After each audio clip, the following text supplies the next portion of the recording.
나는 죽어가는 것들을 사랑하려네. 아무것도 할 수 없고 눈물 흘릴 때 나를 포기하지 않으시고 안타까워하는 주님과 함께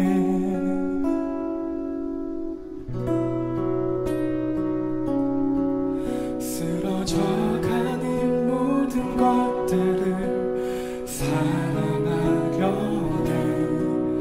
나의 주인 되신 주님과 함께 사랑하려네.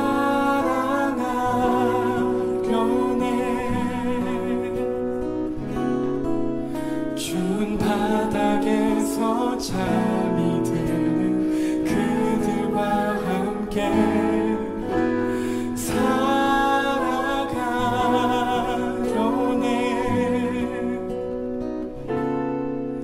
눈물밖에 드릴 것이 없는 우리도 함께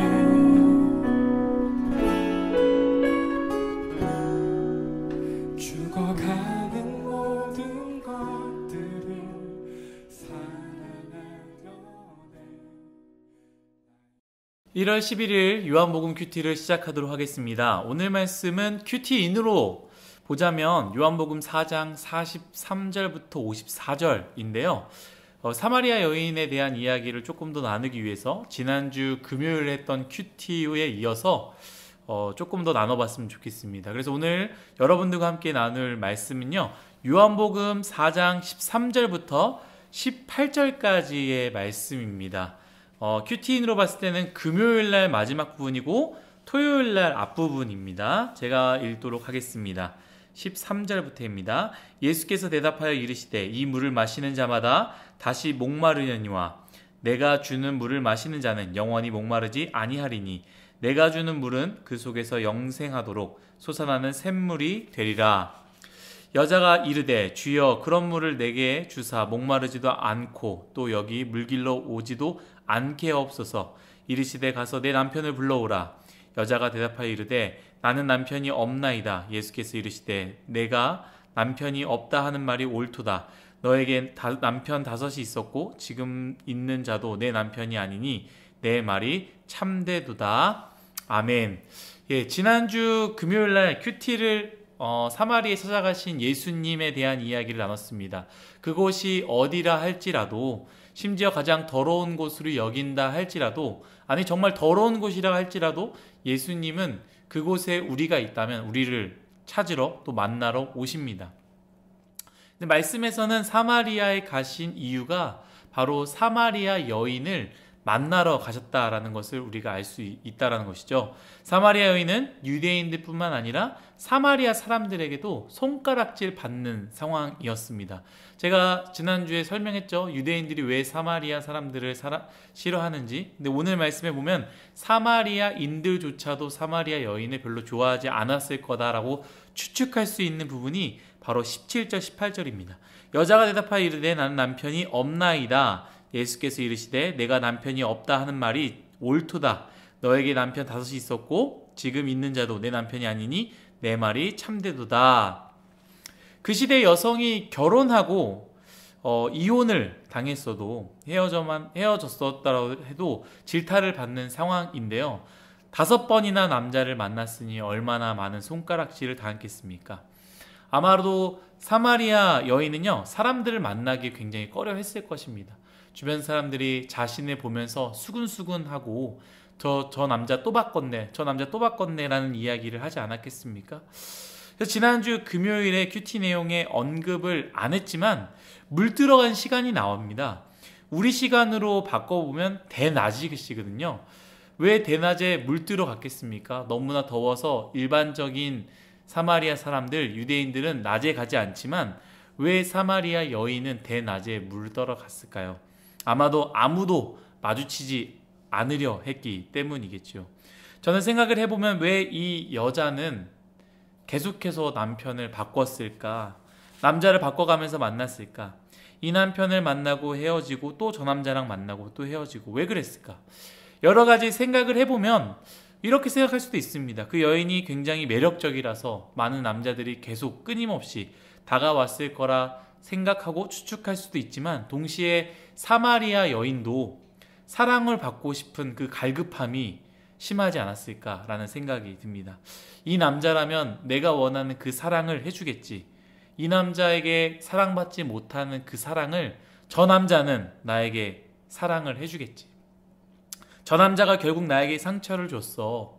내가 원하는 사랑은 이건데 또 저 사람은 정말로 다른 사랑으로 나를 채워주겠지. 이번만큼은 진짜 사랑이겠지 라는 마음으로 계속 만나지 않았을까 생각됩니다. 지난번 큐티 때에 제가 가나의 혼인잔치에 대한 이야기를 나누면서 사람은 불완전한 사람이기 때문에, 존재이기 때문에 늘 결핍이 존재하다고 했습니다. 그리고 그 결핍만 바라봐서는 그 인생이 참 불행해진다라고 이야기했습니다. 나는 이것이 없기에 이걸 채워야 해, 저것이 없기에 저거를 채워야 해 하는 인생이 되면 결국 채울 수 없다라는 사실을 발견하면서 그 인생이 참 어려워지고 좌절감에 빠지게 된다라는 것이죠.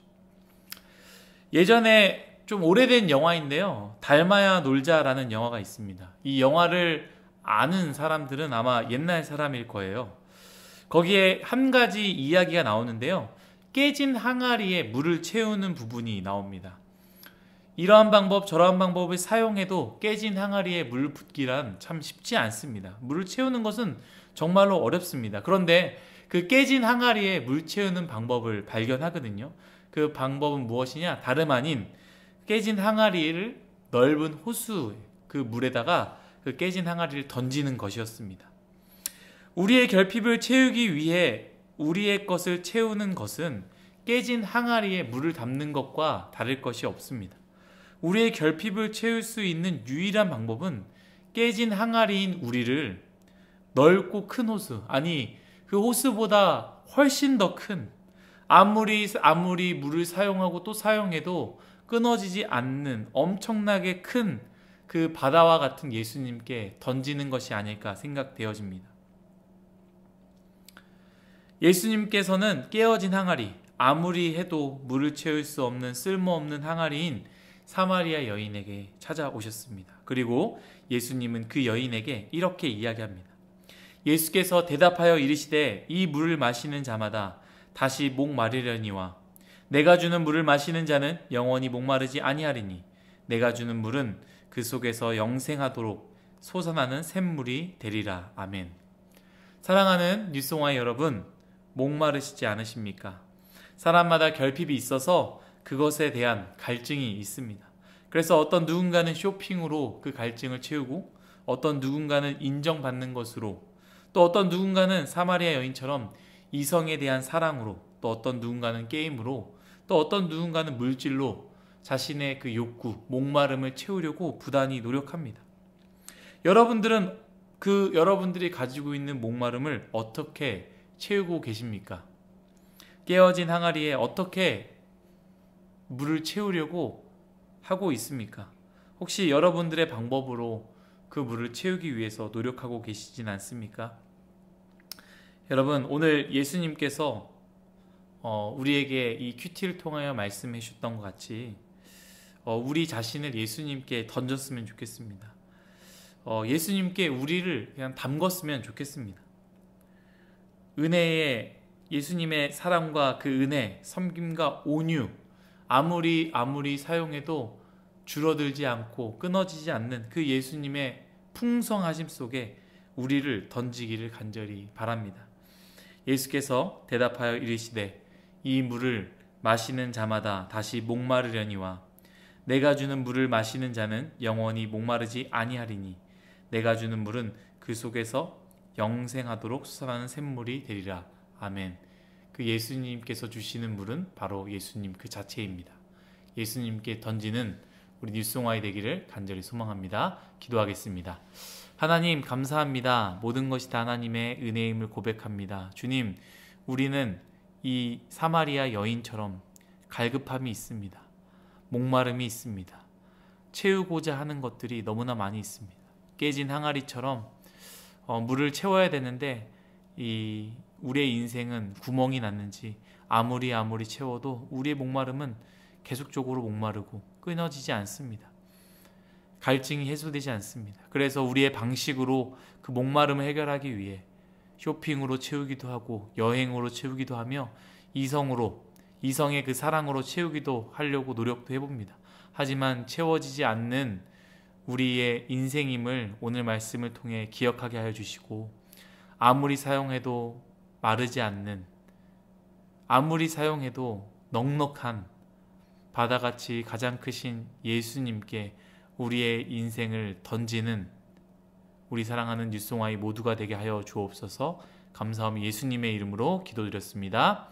아멘.